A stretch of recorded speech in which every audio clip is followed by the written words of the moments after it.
Today I took the JCAT exam, which is an online Japanese placement test. It measures you in 4 different areas in reading, grammar, vocabulary, and listening, and it gives you a pretty good idea of where your Japanese is at. Also, this test is free to take and you can finish it in less than an hour, so I think it's a pretty useful thing to do. Shout out to Nuke Marine for having told me about this test.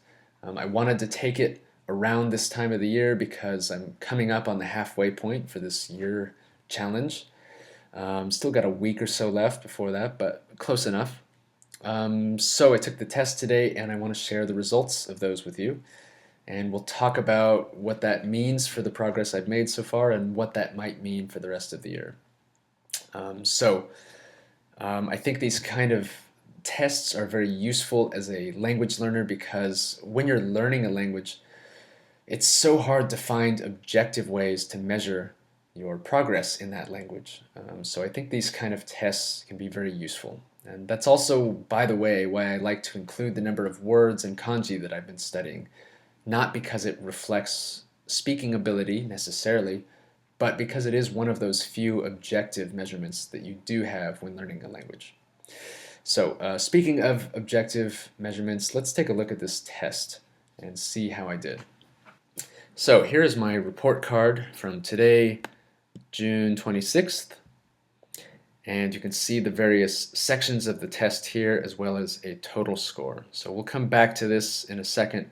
For now, if we look at this total score, I got a 133, which on this scale corresponds to roughly a level 3 on the old JLPT, which on the new test is an N4. So I'm right smack dab in the middle of this range here. So I think that's a pretty cool result. I'll talk about that more in a second, but let's take a look at the individual sections. So on listening and grammar, I got a relatively weak score compared to vocabulary and reading. I'm not surprised because I found the listening pretty hard, a lot of very fast speaking, and in those exercises, if you miss just like 1 or 2 words in a sentence, that is often enough to lose the whole meaning of what's being said. So I got 22 on listening. On grammar, it was also kind of a low score, but I'm not surprised by that either because I've not really done much work on grammar this year.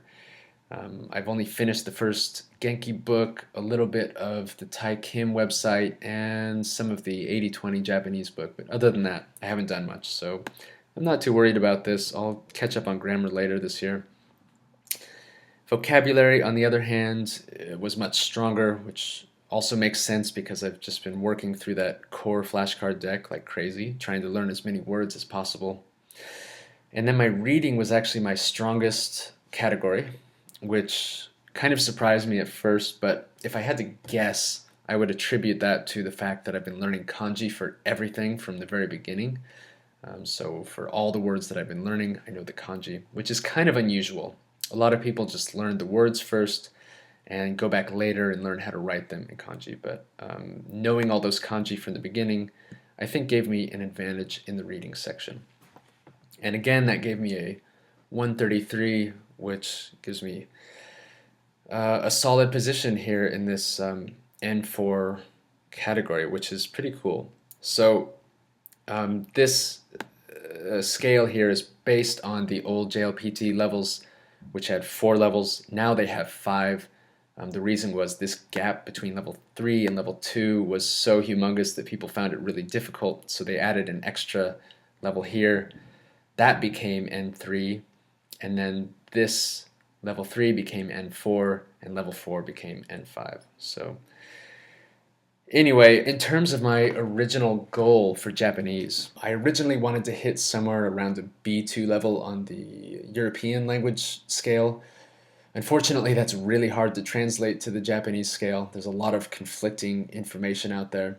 So it's hard to say what that is supposed to be. But anyway, I hope that I can hit around a high N3 level. I think I'd be pretty happy with that for a year. So given that I'm already here in the middle of this N4, getting to the high end of this N3 seems completely doable in the next 6 months. I think N2 is probably a little bit out of reach. That's quite a big jump. It requires a lot of vocabulary and kanji to get there.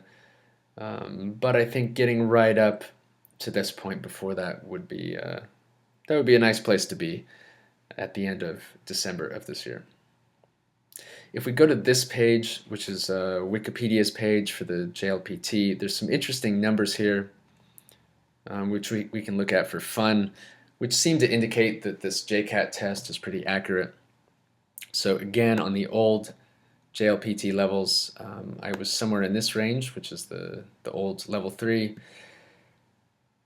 According to this table, that would indicate I need around 1,400 words, which actually is pretty much spot on with my vocabulary. I probably know a little bit less than that number, but anyway, interesting to note that that's pretty spot on. The kanji, on the other hand, is way ahead of the game.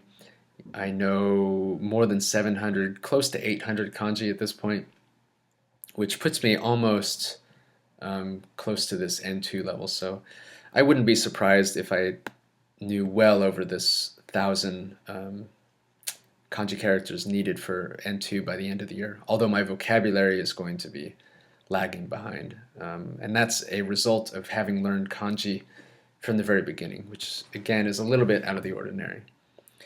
As far as the number of hours, this is supposed to take either 300 hours or, according to this different study, 500 to 750 hours. So it's either this or twice as much as that. I don't know which one to trust, but I can say that this number corresponds pretty well to my own experience, since I have studied around 292 hours of actual flashcard study time in Anki.